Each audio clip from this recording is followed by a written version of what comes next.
What's up, everybody? Just a quick update. I was pulling out and decided to come in and see how the progress on the kitchen was going. We've been out all day digging holes and marking off stuff to build the rack for the solar array up on the platform. And so we got all those holes dug out. We'll get the uprights cut tomorrow and get them cemented in the ground. And hopefully by the end of the week, we'll have our full rack up there. But yeah, just wanted to do a quick update on the kitchen. Well, here's the front of the house, actually. So we finally got that wall in. That's an enormous window. The guy's giving to us a lot of extra space for free. Well, he's building out a bigger window than what we paid for because he said that the tops all have to match. And so we had it coming in, down a couple of blocks down here. Basically, it's supposed to be the same size as this window, but we wanted to start lower so that it would be lower when you're sitting on the sofa, you could see out. And he said, no, it has to meet up here. And so he's doing that free. This was Jessica's addition, this little window here, so we can see who's at the door if we need to. And then we got an extra wide door, but it's still of a standard size, so we didn't have to special order it, praise God. But the kitchen is coming along very nicely.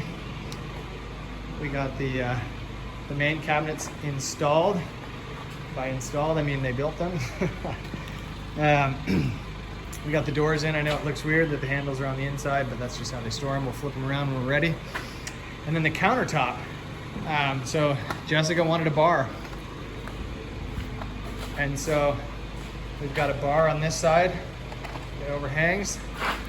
Something inspired by a family that we stayed with a lot. In their bar, they had a little door over on this side so they could get into that corner, which is often a difficult place to get into and unusable. So we did that as well. But we basically use this prefab. These are for flooring typically. And so they used them upside down, probably so that the tops matched, because underneath, let's see if we can show you here. Underneath, you can see they have this, tapered edge, so they don't meet up. But this is a very nice smooth edge. Let's see, there you go. So that's typically, it's the metal. I can't see what you're seeing, but anyways, that's the nice edge. That's the edge that's usually on top, but they did it this way.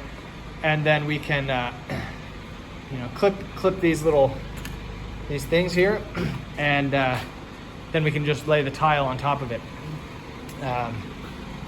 so that we have a big smooth surface. But it's gonna be interesting to cut through, because we're gonna have to cut the sinkhole out right about here. So anyways, we'll maybe give you an update on that when it happens. But yeah, the cabinets coming along nice. They built the partition walls, which are not common. Most bathrooms are just wet bathrooms. Everything gets wet when you take a shower. But because we're weird Westerners, we wanted our shower to be partitioned and separate from the toilet. So the toilet will go here, shower will be on this side. This wall just kind of keeps the splashing to a minimum. They started some of the tile. We were not gonna do tile. Basically at this point, we're not gonna be able to do any tile on the flooring, do any kind of flooring. We're trying to conserve our funds. So paint and flooring is not going to be done. But we felt like the bathroom is gonna be difficult to clean if it wasn't tiled. So we got enough tile for the bathroom floors and the bathroom walls.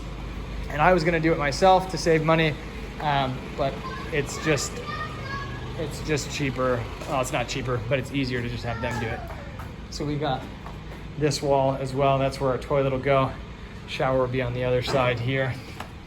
And so we've got it. Just a little partition wall just to keep the water from splashing. And we got enough tile for our bathroom as well. The sink will go there. It's the door to go outside. But things are coming along nicely. Up there you can see the dirt, where we dug out the stuff. We're gonna get the solar array set up. We filled the septic tank with water so that it would sink because the water in the hole was floating it up.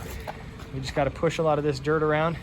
We gotta bring up the house, the dirt around the house to about here. We gotta bury it under one brick, just so that we have a proper slope out so that the water runoff doesn't just settle around the foundation. So we'll get that settled, run the pipes out to the septic tank, and then out to, we're gonna do the leach field out near these coconut trees here because they like a lot of water. This is the Sushi coconut tree that we had to plant. Sushi got ran over on Sabbath, unfortunately. But yeah, things are coming along. We got some of the doors here. They put the ladder on it so the kids stop standing on them. But those wooden slats let air through, so the kids' rooms, when they can close their door at night when they're sleeping, but airflow will still come through.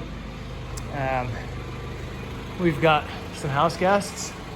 They've taken up residence here. There's a couple of birds. I saw them today because I was talking about them and standing under here and talking for a while, and 2 of them flew out.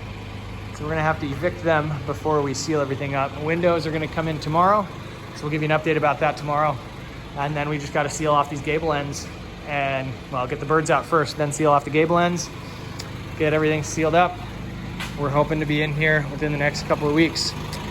So continued prayers are appreciated, and thanks for your support.